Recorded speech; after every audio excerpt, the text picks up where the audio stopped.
Hi! It was awkward as shit. Hello everyone. Structure of a story is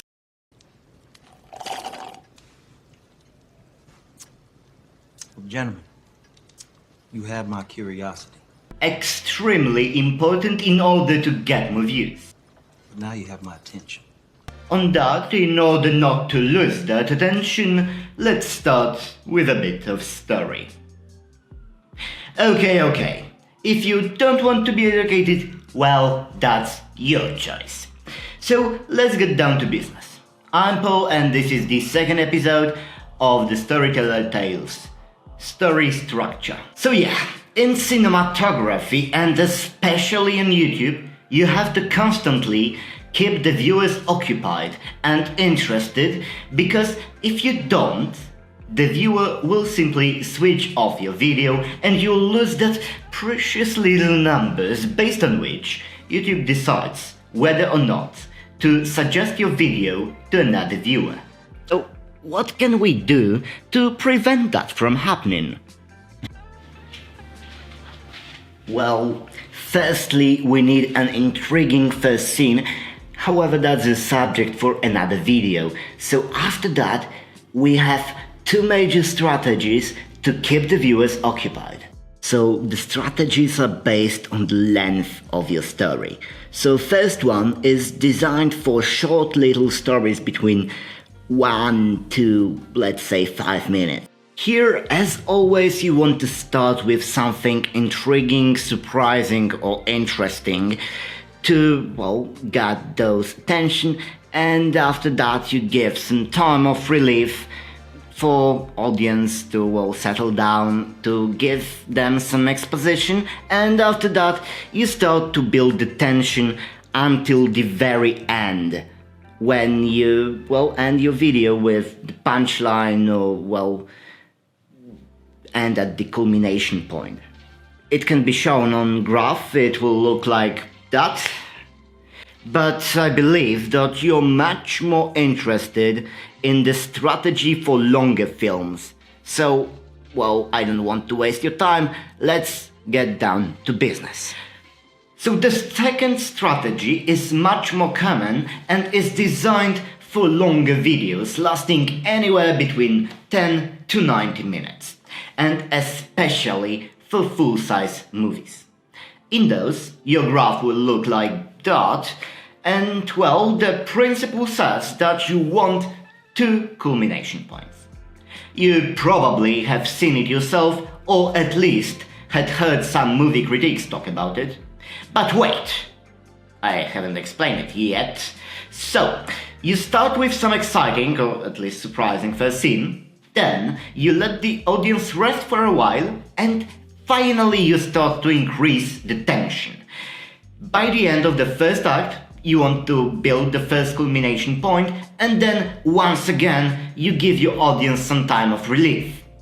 But from the start of the second half of the movie, you build the tension until the very finale, when you drop that sweet culmination point, and because your audience just experienced the best catharsis of their life, you mercifully give them the epilogue as a time of relief. This scheme could be seen in many movies, but let's take Lion King as an example. We start with this intriguing scene at the Lion Rock, then everything settles down to give us some exposition.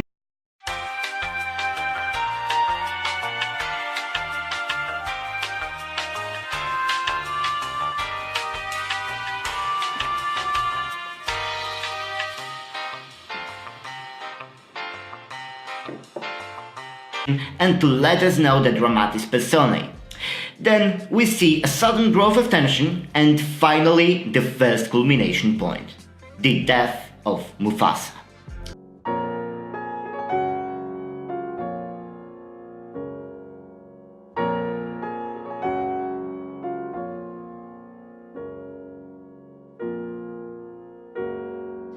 We are then given some time to digest what had actually happened. We spend some time with Simba on potting and drinking, and then we have this oh so subtle flying head which let us know that shit is getting real. So once again, we have the tension, action, drama, and finally we have another culmination point, the death of Skull. After which we get the happy ever after. So yeah, we have those skins, but why are they working and why should you care? Well, they're working because they were carefully designed.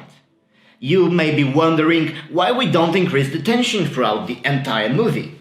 Well, humans adapt to unpleasant environment, and this is why if we don't give them some time to relax, they would simply stop caring about what's happening on the screen.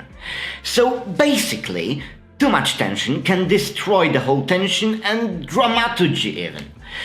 And why should you care? Well, I mentioned it earlier, but it's important for you to remember this. For YouTube, the most important value is your watch time. If you make a clickbait and don't deliver what you promised, the viewer might switch to a different video. YouTube will see it, believe me, it will, and won't suggest your video to other users. So actually, it's not that important to have lots of views. Okay, it is, but for the sake of this discussion, let's say it's not that important. But to have the viewer's attention for as long as possible. And this is why you need to think about the structure of your movies. Anyway, that will be it for today. If you liked it, then gently click that like button. If you don't, then smash that like button. And well, consider subscribing, and I'll be seeing you guys next time.